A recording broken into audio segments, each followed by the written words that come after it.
సమ్మెలో పాల్గొన్న మున్సిపల్ కార్మికులపై మున్సిపల్ కమిషనర్ రవిబాబు వేధింపు చర్యలకు పాల్పడుతున్నారని ఏఐటీయూసీ నాయకులు రంగనాయకులు ఆరోపించారు. వారి జీతంలో 2 రోజుల వేతనాన్ని కోత విధిస్తామని కమిషనర్ ప్రకటించడాన్ని ఆయన తప్పుపట్టారు. ఇలాంటి కక్ష సాధింపు చర్యలు మానుకోవాలని సూచించారు.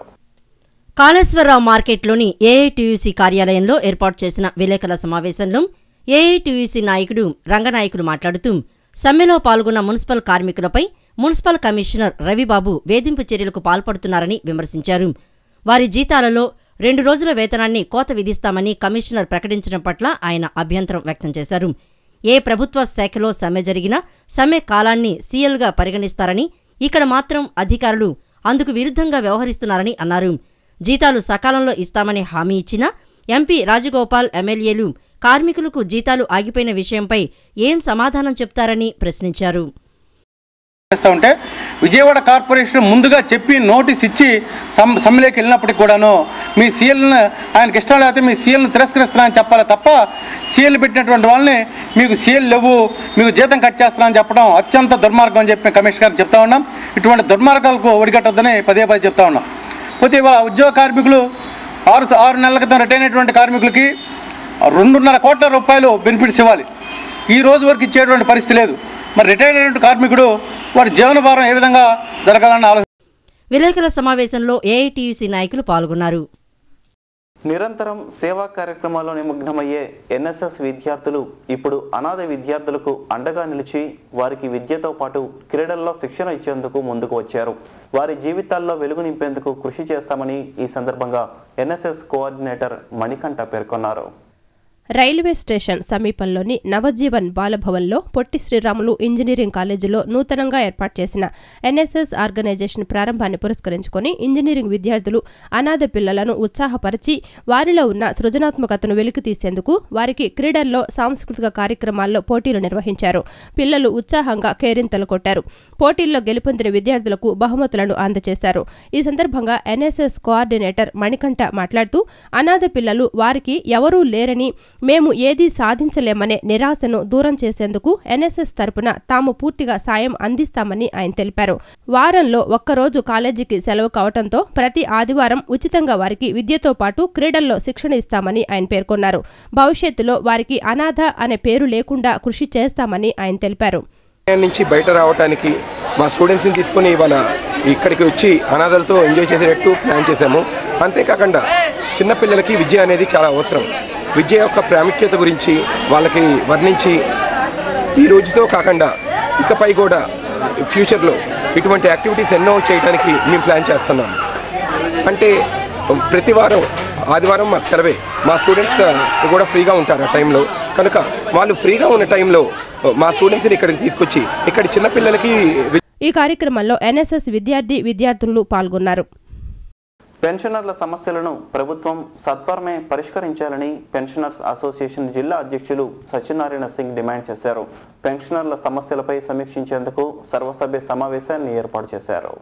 ఇందిరాగాంధీ స్టేడియంలోని వాకర్స్ హాల్లో పెన్షనర్స్ సర్వసభ్య సమావేశాన్ని ఏర్పాటు చేశారు.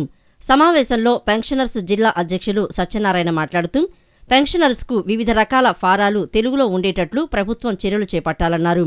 కలెక్టర్ వద్ద చాలా కాలంగా పెండింగ్లో ఉన్న నగర యూనిట్ స్థలం విషయాన్ని వెంటనే పరిష్కరించాలని ప్రభుత్వాన్ని కోరారు. సుప్రీంకోర్టులో చాలా కాలంగా పెండింగ్లో ఉన్న హెచ్ఎల్పీ కేసు సత్వరమే పరిష్కారం అయ్యే దిశగా ప్రభుత్వం చొరవ చూపాలన్నారు. ప్రభుత్వం పెండింగ్లో ఉంచిన సీనియర్ సిటిజన్స్ బస్ పాస్ రాయితీని వెంటనే ప్రకటించాలని డిమాండ్ చేశారు.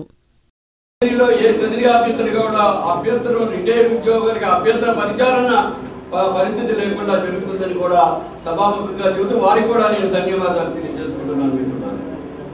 అయితే 2012 ఓటీ కొట్టిన డిఏ అయితే ఇచ్చారు, మరి ఓటీ చేయడం కూడా డ్యూ అయింది. ఎప్పుడు మామూలు ఇది ఈ ప్రభుత్వం సెంట్రల్ గవర్నమెంట్ డిఏ అనౌన్స్ చేసింది, మనకు డిఏ ఇవ్వాలి.